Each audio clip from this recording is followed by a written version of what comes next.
Welcome to This Explainer. Right now, the Middle East and North Africa are undergoing seismic shifts, and we're jumping straight into the deep end today. We are looking at an incredibly complex web of alleged diplomatic leaks, massive economic offers, and high-stakes military maneuvers happening between Egypt, the US, Israel, and Ethiopia. We're looking way past the headlines to break down the hidden moves driving this massive geopolitical chessboard. Now, you might be wondering what on earth connects the Suez Canal, troop movements out in the Sinai desert, and a massive dam all the way down in Ethiopia. Well, at first glance, they seem like completely separate regional issues, right? But according to recently leaked diplomatic documents and reports, they are highly interconnected pieces of the exact same puzzle. To make sense of this shifting landscape, we're going to quickly walk through 5 key areas today: the Sisi-Trump secret deals, the Suez Canal usufruct offer, the Sinai security maneuver, diplomatic tensions with Israel, and finally, encircling the Ethiopian dam. Let's kick things off with Section 1, the Sisi-Trump Secret Deals, specifically looking at the leaked offers and hidden conditions. According to leaked documents cited by major global outlets, the U.S. allegedly offered Egypt a really staggering financial package back during the Trump administration. We're talking about massive debt relief and direct investments ranging anywhere from $100 to $150 billion, plus some highly advanced military weaponry.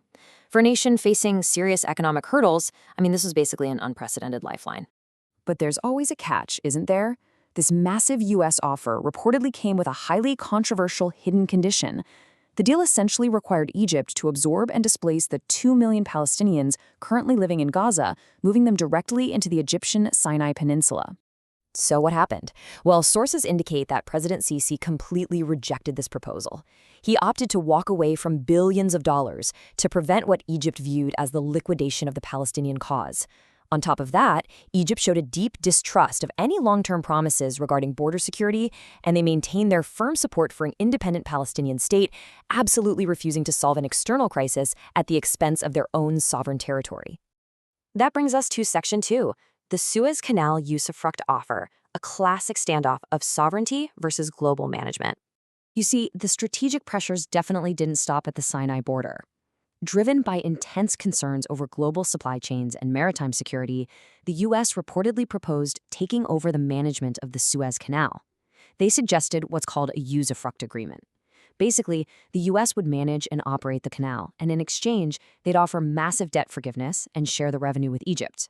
The U.S. motivations actually went way beyond just securing trade routes. They were looking very closely at China.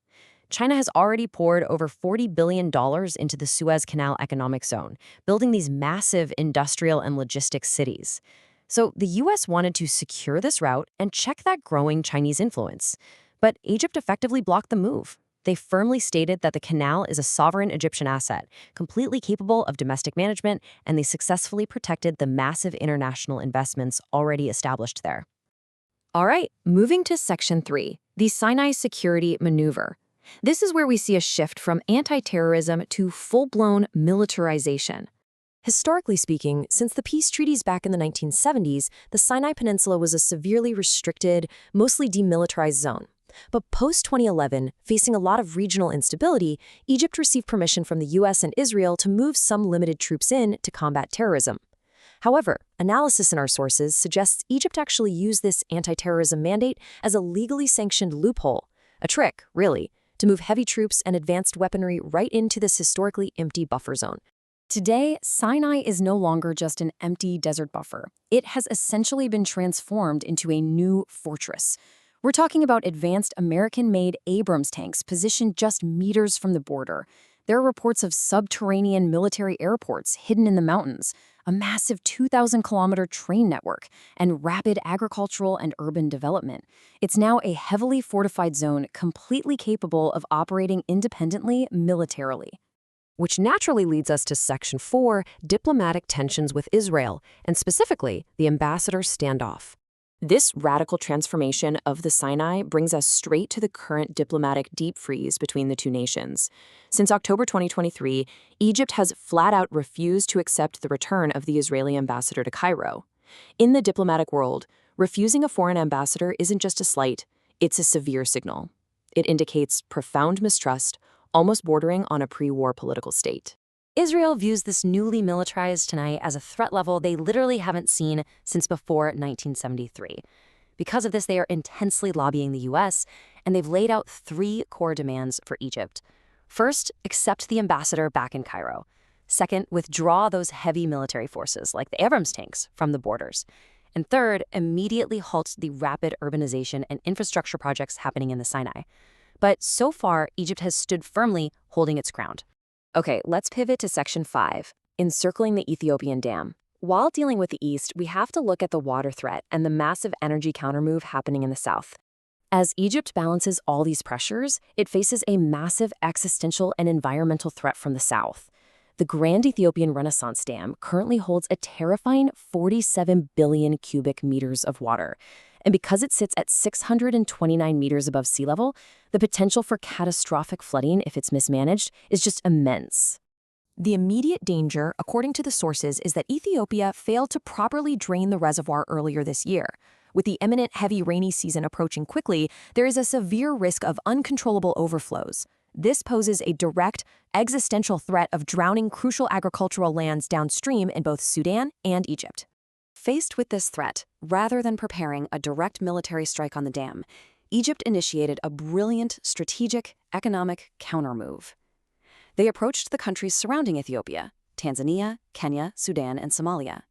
They're building a massive new dam in Tanzania, planning 2 more in Kenya, integrating Sudan into the Egyptian electrical grid, and aligning diplomatically with Somalia for future grid linkage. They are essentially financially and structurally surrounding Ethiopia. And here is the absolute masterstroke. By funding all this infrastructure, Egypt was just named the permanent headquarters for the East African power market. This effectively monopolizes the regional electricity market.